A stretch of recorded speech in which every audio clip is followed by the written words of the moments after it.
Good morning, everyone, and thank you for joining us today. We really appreciate it.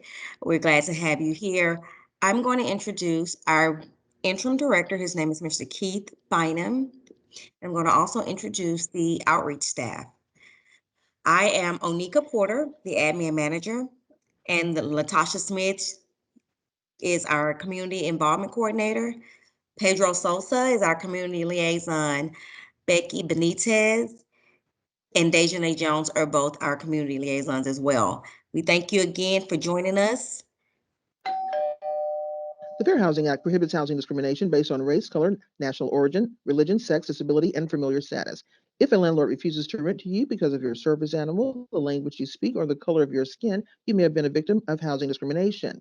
If you feel that you have been discriminated against, call the Department of Housing and Urban Development at 1-800-669-0777. Want to learn more about fair housing rights? Call the Fair Housing Hotline at 832-394-6240.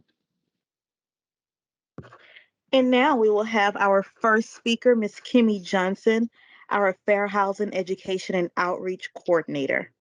Okay, thank you for joining us today for the Fair Housing and Landlord Tenant Relation presentation brought to you by the Housing and Community Development Department, Fair Housing Division.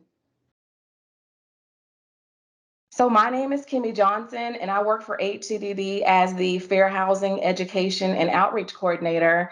And I'm also joined today by my colleague, Ms. Yolanda Guest-Jeffries, who you'll be hearing from later today in the presentation.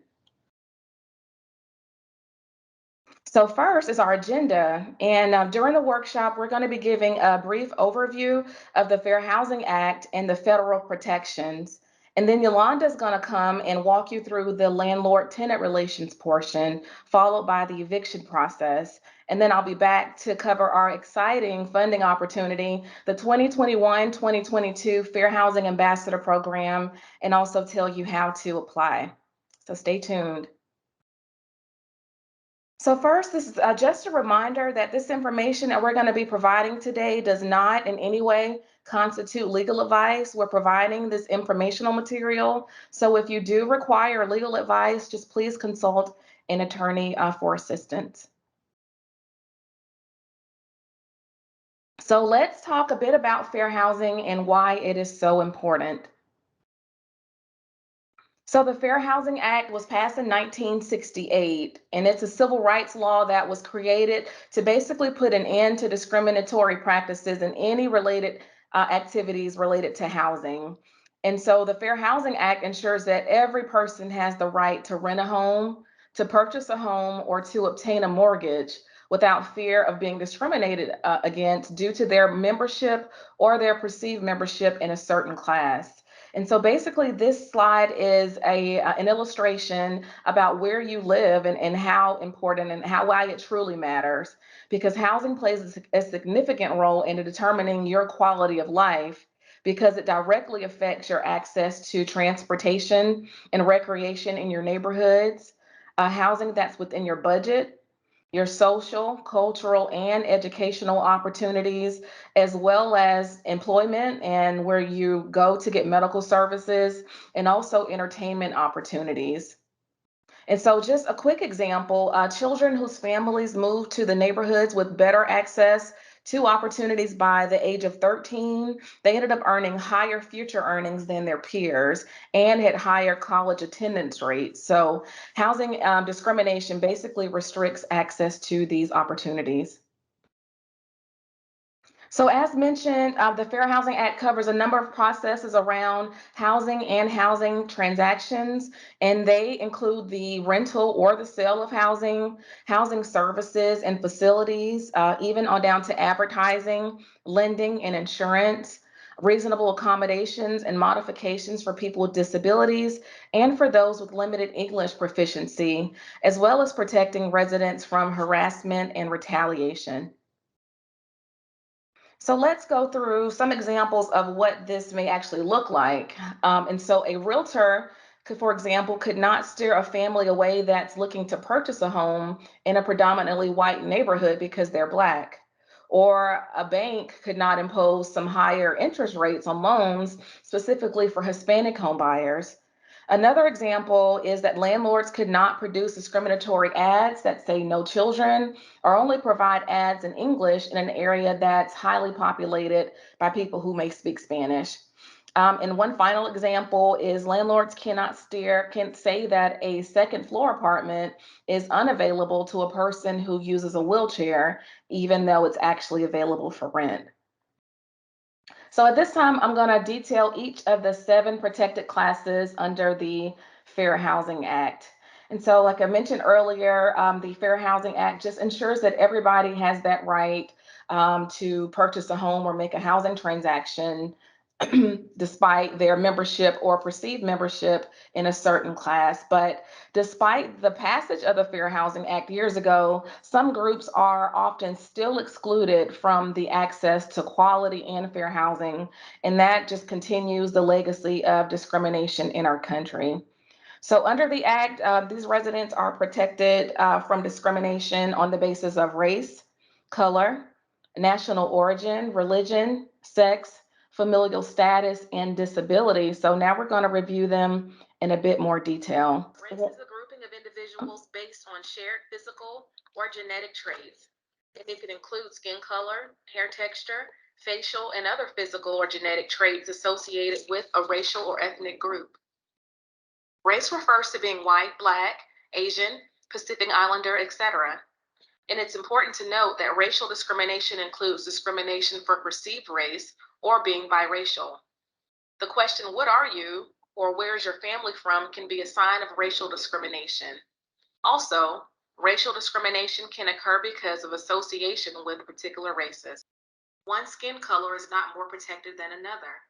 That being said, it is important to note that color discrimination can occur by individuals within the same race, and that people with darker skin tones tend to experience incidents of discrimination in housing more frequently. The Fair Housing Act protects against housing discrimination based on the color of one's skin. This means that a person may not be treated differently, denied, or harassed in their home or during a housing transaction because of their skin color. National origin is the relationship between an individual and a state and refers to a person's ancestry, birthplace, ethnic background, or language. Discrimination based on nation of origin means discrimination based not only where you're from, but where your family's from and your language or customs.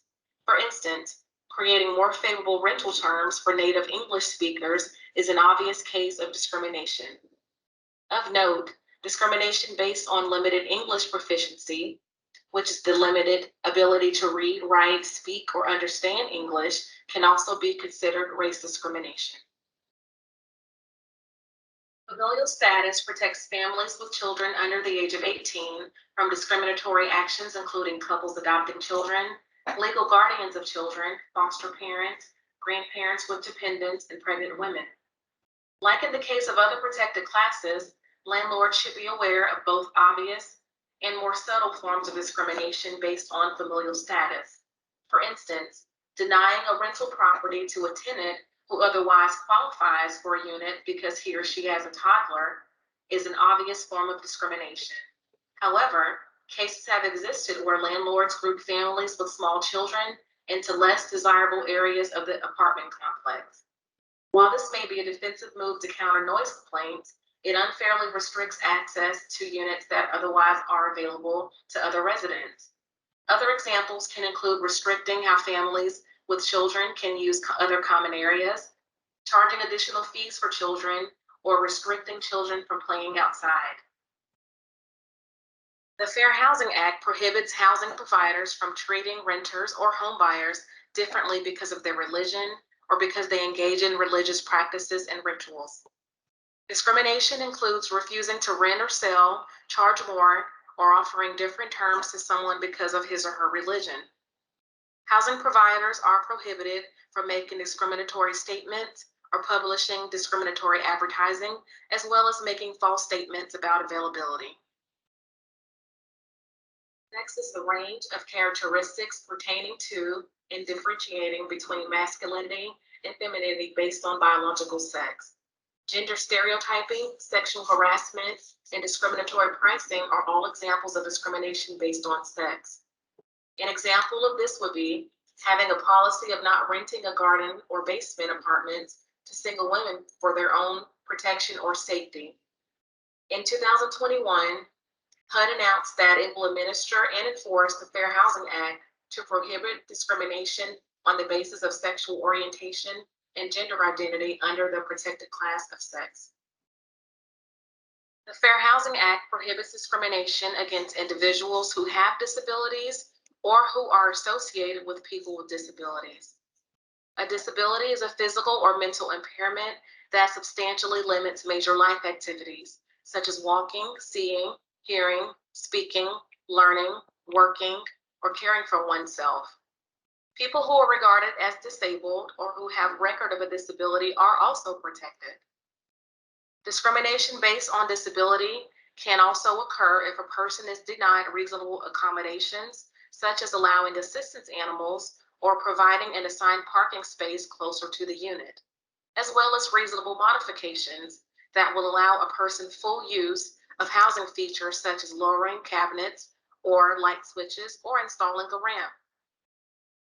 So there are certain groups that are not directly protected under the Fair Housing Act. However, some of these are associated with a protected class. So please just be aware of these potential connections.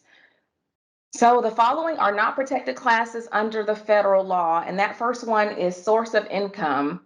So the state of Texas ruled that local jurisdictions could not enact laws that prohibited an owner from refusing to lease or rent to a person because of the person's unlawful source of income to pay rent, like funding from housing assistance programs. But some advocates believe that when landlords can discriminate against tenants based on their source of income, housing discrimination can be perpetuated since of the majority of housing choice voucher participants are persons of color. Next is age. Excuse me. Age is not a protected class, but both families with children and disabilities are. So both, which can often be tied to age discrimination. Marital status, which is often related to familial status.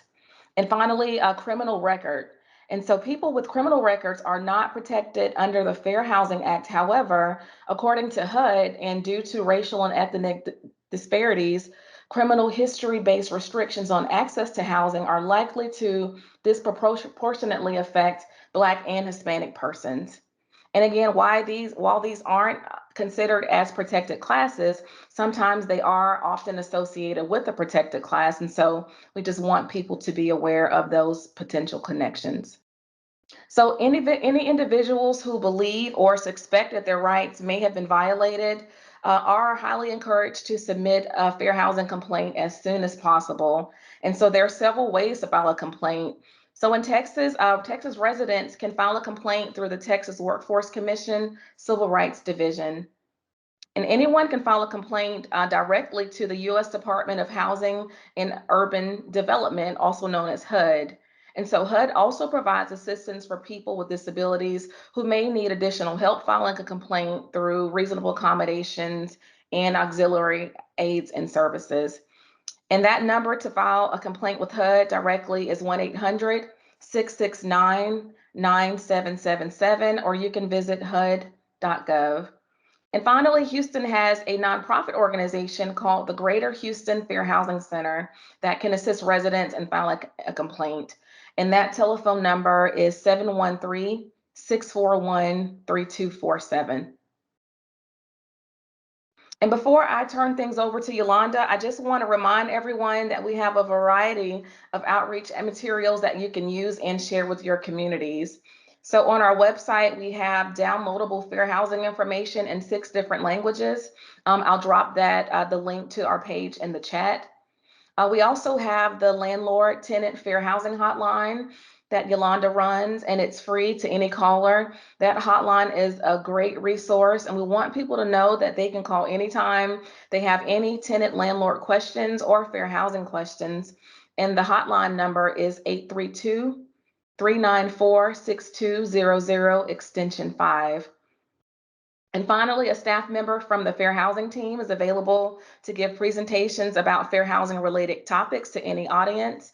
And to schedule a presentation, you can give me a call at 832-394-6355 or email me at kimmy.johnson@houstontx.gov. And at this time, I am going to hand it over to Ms. Guest Jeffries to cover the remaining portion of the presentation. Yolanda? Thank you, Kimmy. Thank you. Hi, everybody. I'm Yolanda Guest Jeffries, and I work in the Fair Housing Division of the City of Houston as the Fair Housing Coordinator also. Can we go forward? So the first thing that we're going to talk about is landlord-tenant relations, rent readiness, tenant responsibilities, landlord responsibilities, and evictions. For the most part, I like to tell my clients that the landlord requires you to at least to have 3 to 3.5 amount of rent prior to moving in, and that is always necessary. In addition to that, your rent should not be more than 30% of your income, and that's something that you want to ensure when you're moving into an apartment. Where would you like to live? Do you have a car? All of these things are important when you're choosing a place to stay. Does it have transportation nearby or city transportation such as buses or cars? This is going to be your next sanctuary, and so you want to make sure that you feel safe at that residence. I would always ask that you go by in the morning, in the afternoon, or the evening and just do a drive-by to see if that place is going to be somewhere that you would like to stay. In addition to that, I also like for the clients to look up that apartment online because you can determine if that apartment has a lot of discriminatory practices going on, if there's anything that they are not showing you when you go in to see the apartment. So, tenant responsibilities. I like for the tenants to go through your apartment when you're moving in and do a walkthrough. Check everything up under the cabinets, behind the sink, behind the stove, the refrigerator, turn on the lights, turn on the water, make sure the things in that apartment is operative. While doing that, make a list of the things that are not working because you want to share that with the management team. And if you can, try to visit that apartment more than just one time, because I think sometimes when we go into an apartment, we're assuming that everything is going to be just as we see it, and we may miss something. So going back a second time is always necessary. You want to also pay your rent on time. That's imperative. The other thing is to adhere to the lease. And in addition to that, you want to read your lease because that's another thing that requires you to make sure that the things that the management is asking of you are a part of your lease agreement with them. And if you're tending to lease up, let me just share this with you. In Texas, we do not have a rent limit, so the landlord can indeed raise your rent. Texas is a market-driven state. The only person that can actually do anything about our rent limit would be the governor, and that's only if there's an emergency, like a hurricane or a disaster or something of that nature. So breaking the lease.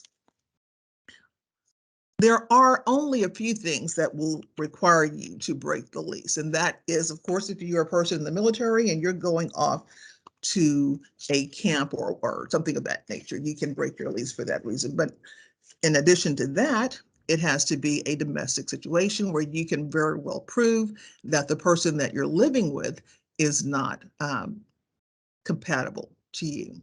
But other than that, you cannot move out of that apartment if you're going to purchase a home, relocate for another job, or other crimes in that area have taken place. You know, stealing your car, breaking a window, those things do not allow you to break your lease. So deposit and damages. I like to tell the clients that you can take your landlord to court, and you can, but you need to have proof that what you're taking them to court for did indeed happen. If you are trying to leave that apartment for whatever reason, because there are bugs or roaches or rats in your apartment. I get a lot of that. Just take note of that. If you can, you want to try to take film of that so that you can prove that in the court system. Those things can be proven to the judge and he will be happy to hear that. Your security deposit, typically it will allow at least 30 days for the apartments to give you your security deposit back, but they can indeed keep your deposit if they have to go in and replace things in that apartment. They should be able to send you a full list of the items that they're going to replace. Damages, such as, if you notice that last slide, damages in the ceiling, things of that type of situation, those things you can sue about, and up to $10,000 is the limit that most tenants can sue to. Okay, next slide. Landlord responsibilities. Here, you are responsible for maintaining the property, keeping the pest out of the property, making it habitable for anyone to stay in. The Texas law warrants habitability, states that the landlord must provide a safe and clean and habitable housing for the tenant. And so we're expecting you to do so. They need to have access to the property going in and out of the gate. The repairs must be done by someone qualified to do so. And then the lawn and things of that nature must be maintained by the landlord if you're in an apartment complex. Safety is very important. We don't like to hear mold.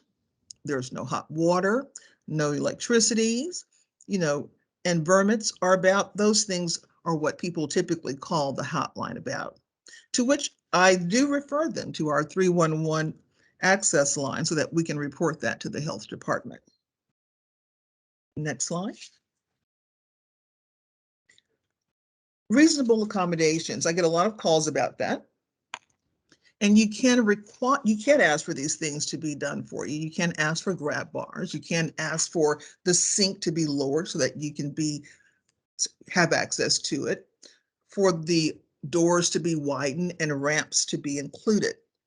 Now, for the most part, some of these things are required that you pay for them, and some the landlord may have to pay for it. It depends on what the costs are.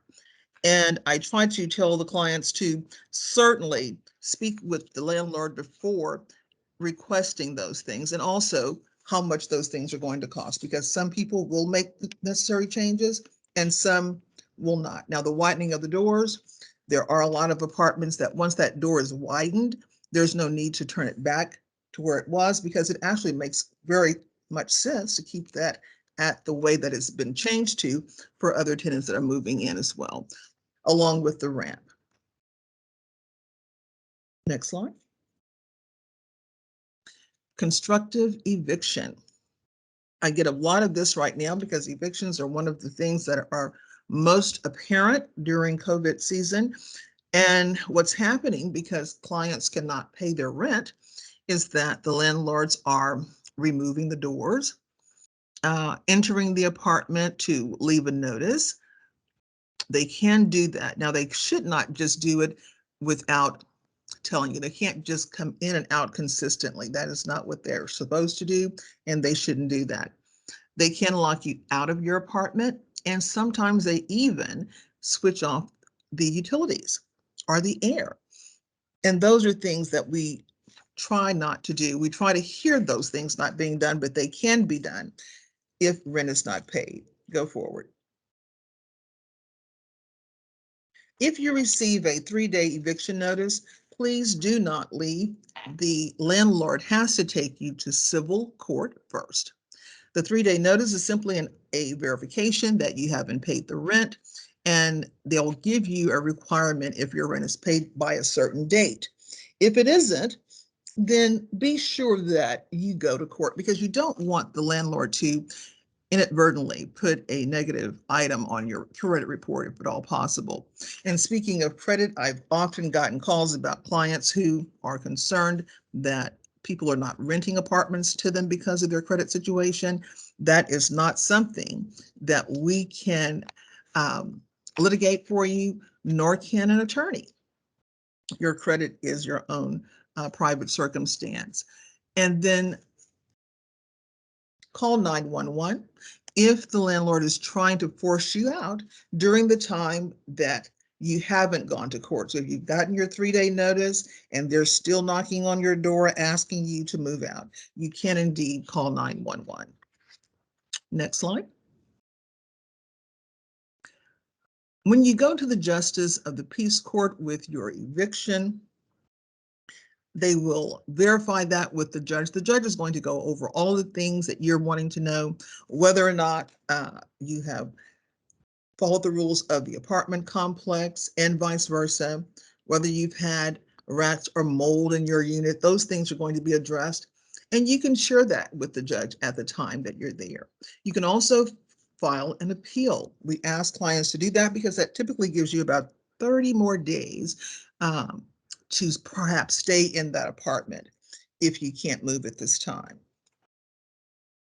And I think one more slide. Forcible evictions do also happen. The landlord can have your things removed from the property, put them out in front of the property, and only the constable can do that. The landlord himself cannot do that. Only the person coming to do that would be the constable, not the landlord. So do keep in mind that evictions are happening, and if rents are not being paid, we certainly want to make sure that the client is going to be taken care of. And I think that is all that I have for you. Kim? Thank you.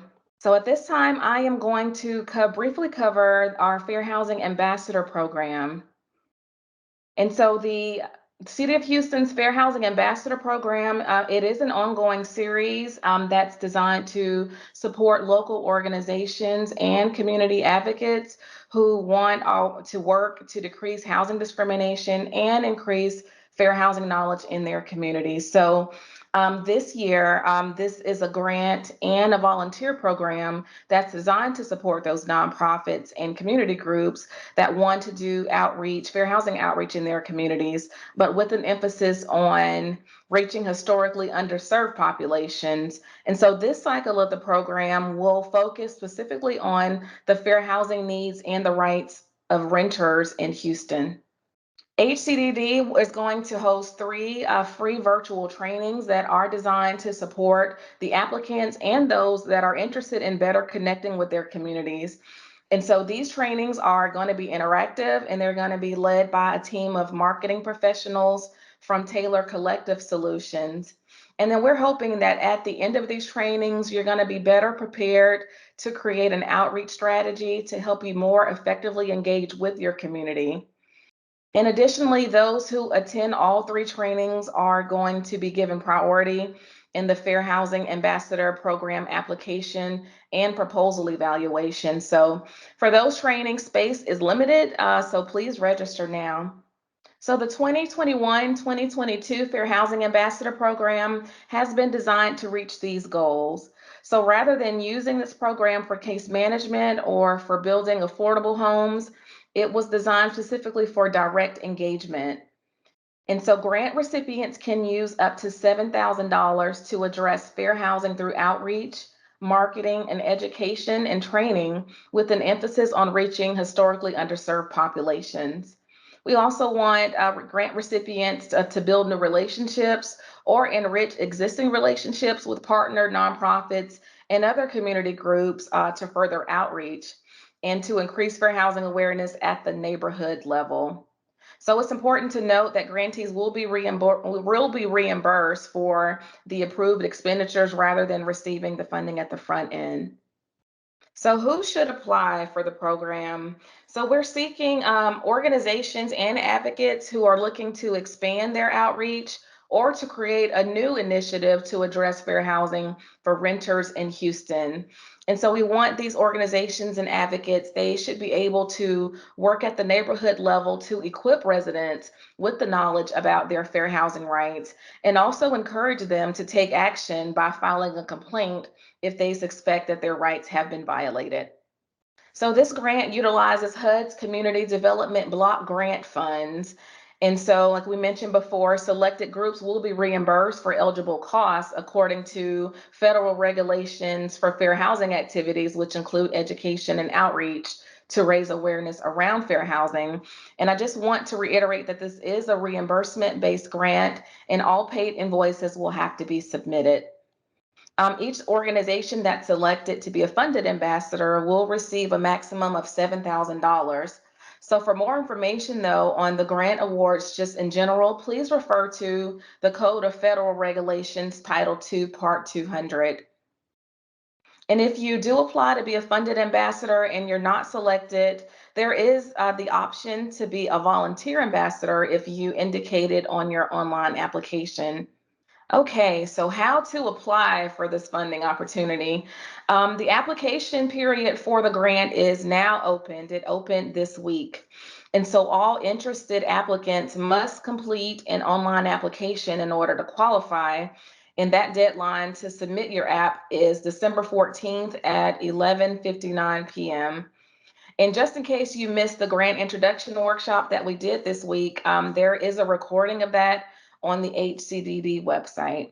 And I'll be sure to drop all of these links in the chat in case you missed them. So these are just a few dates to keep in mind as you apply. As I mentioned earlier, applications are now available and will remain open until December 14th. We estimate that announcements will take place around January 3rd.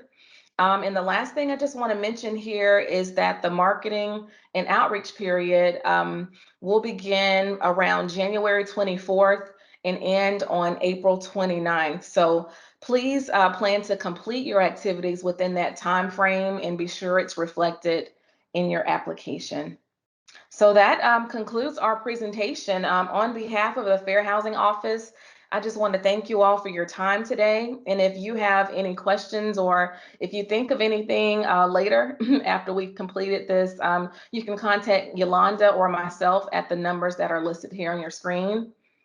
And if there is nothing else, I'll turn it back over to Latasha. Thank you. At this time, we'll go ahead and take question and answer. If there are any, please feel free to either use the raise your hand button, or you can type it in the chat, or you can unmute your mic at this time.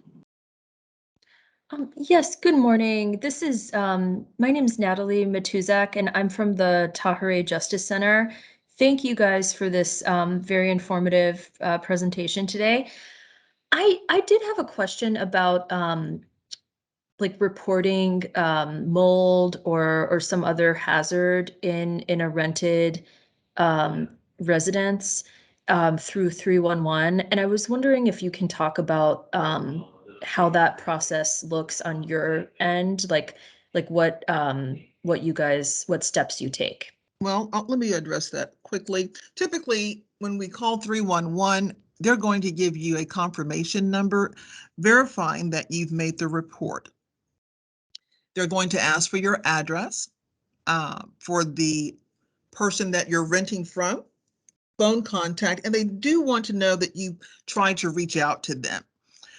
In addition to that, typically it takes 3 to 5 business days for one of our inspectors to come out and do a report. They do check for mold, rats, and other rodents.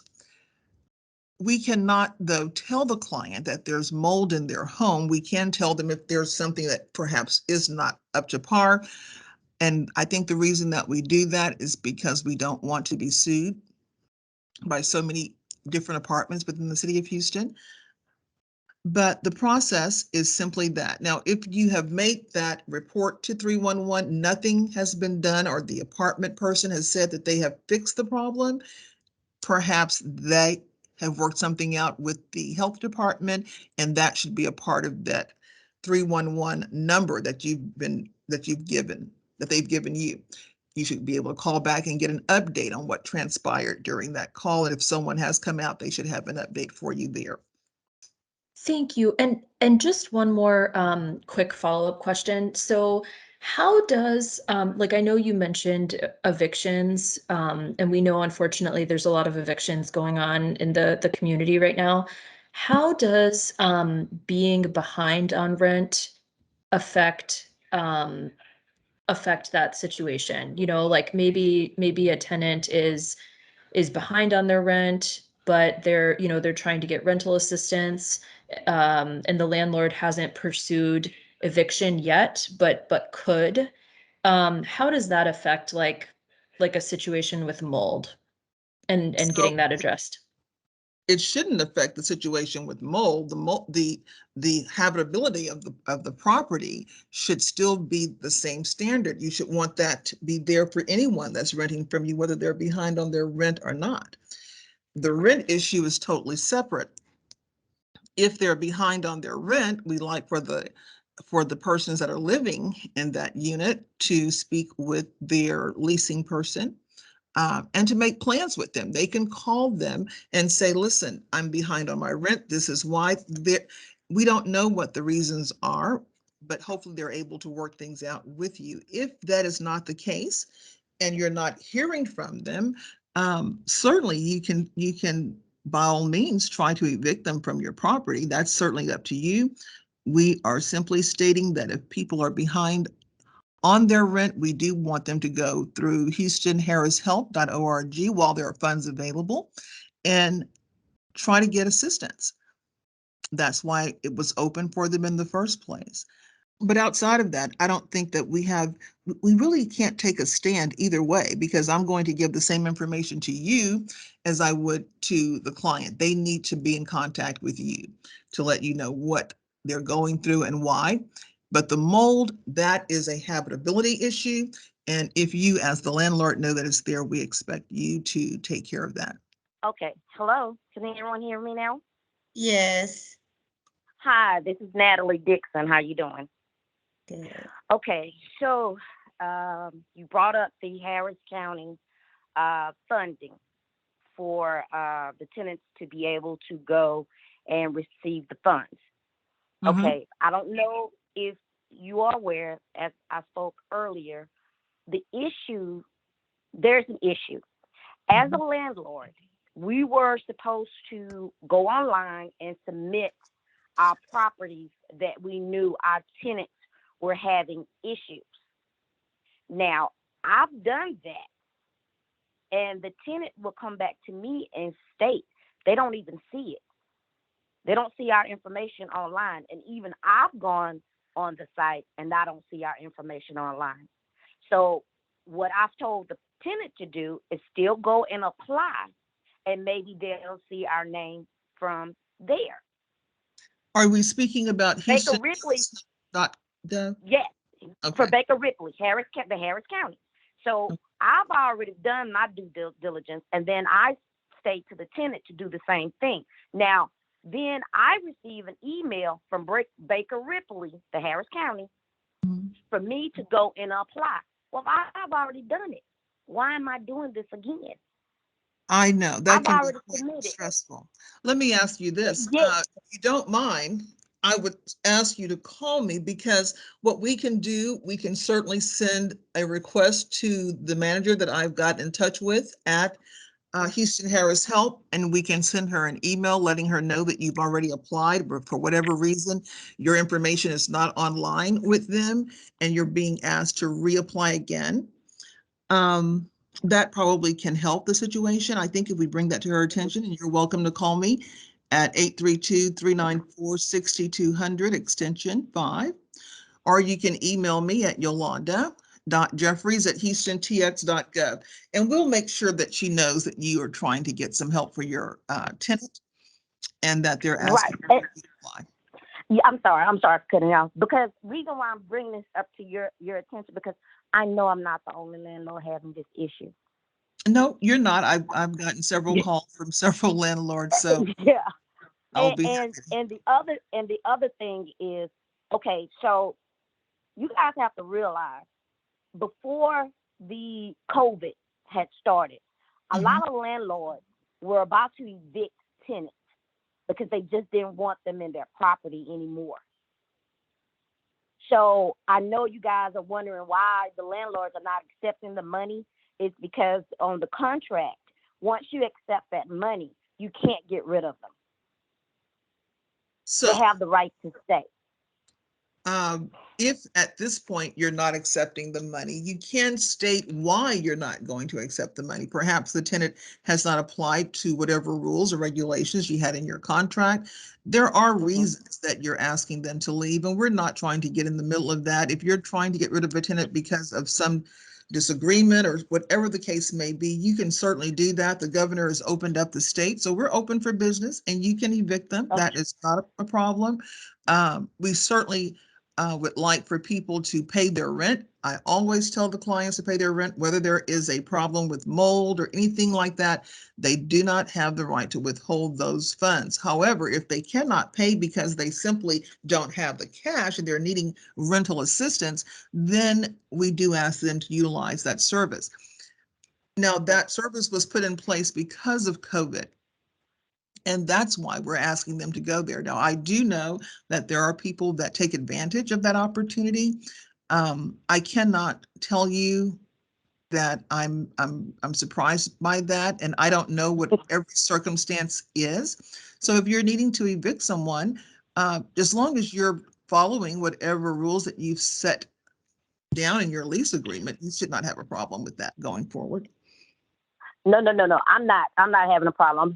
I'm just letting whoever else is on here who aren't landlords or anything, and they're advocates, and they're wondering why some landlords are just not accepting the money. That is one of the reasons why. I'm just giving an FYI. That is the reason why. Yes. And that's true. So just don't think that, they just don't, we don't understand. Well, that is one of the why we already wanted to get rid of that tenant from the beginning. But now, if we sign the contract to receive back pay, that tenant, we have to let that tenant remain, and we just don't want to do that. Some tenants you just want to get rid of. I'm just gonna let you know. So that is it. And I've had some tenants to deceased on me, and I've called Baker Ripley to let them know, hey, this tenant is no longer with us. And the young lady who answered the phone, she said, do you have the person's ID, the identification number? I said, no, I do not. I said, I'm just letting you know this is her name. She stays at this property with us, and she's no longer here. And so, if the landlord does not respond, the funds are still given to the tenant. So most times, I know that does happen, and I don't know what their process is for Houston Harris Help. This is something, we're not giving those funds out, but I do understand that there is a problem with that, and sometimes the tenants will take the money and not pay the rent. Yeah. And that is unfortunate, because I'm sure that they have something that they can do about that. But in the meantime, if they haven't paid you, we do want you to just do whatever you need to do that makes it okay for you. We're not stating that you shouldn't let them go. If you need to do that, and when they call me, I do go over that information with them. Why are you being evicted? Can you tell me what the circumstances are? Are you behind on the rent? And sometimes they're very clear about what's happening, and sometimes they're not. But I do try to get them on the line. But if you're having a problem with them, you can also speak to a mediator. And we do have a number for that, and I will give that to you. You can call and speak with the mediator, and they'll be happy to work with both you and the tenant about the issues that you guys are having. Is that fair? Sure. Okay. So that's something that can also be done. Give me your name again, please, ma'am. Natalie, Natalie Dixon, Dickson. Okay. I'll make sure that I get your email from Tasha. and I will send you some information about the persons that you can speak to about mediating some of the things that you and the tenant are having issues with. And you can use that Okay, for any thank you so much. tenant that you have. Certainly. All right, you guys have a great weekend and happy holidays. Do we have any more questions coming in? I don't think we have any in the chat. All right, so thank you, Miss Yolanda and Miss Johnson, for that excellent presentation, great information. We're just gonna go ahead and move on to our upcoming events. The next event that we will have, I know everyone is ready for the holidays, so what we're gonna do, we're going to take a deep breath and we're going to come back in January with our 360 Road to Home Ownership series. We did this series in the summer, and it was quite successful. So I just want you to look at the website for our upcoming events. This will be one of them. It will be a 4-part workshop in this particular series. So definitely look for that, as well as our upcoming lunch and learns that we have every month. So that's all we have right now. However, please look at our website for any event regarding the outreach team, as well as events that are happening with each division that we have in our department. So now I'm going to give this over to Ms. Onika Porter to for follow-up for closing remarks. And once again, have a happy Thanksgiving and thank you for attending today. Thank you, Latasha. Thank you, everyone, again for attending today's Lunch and Learn. We really appreciate it.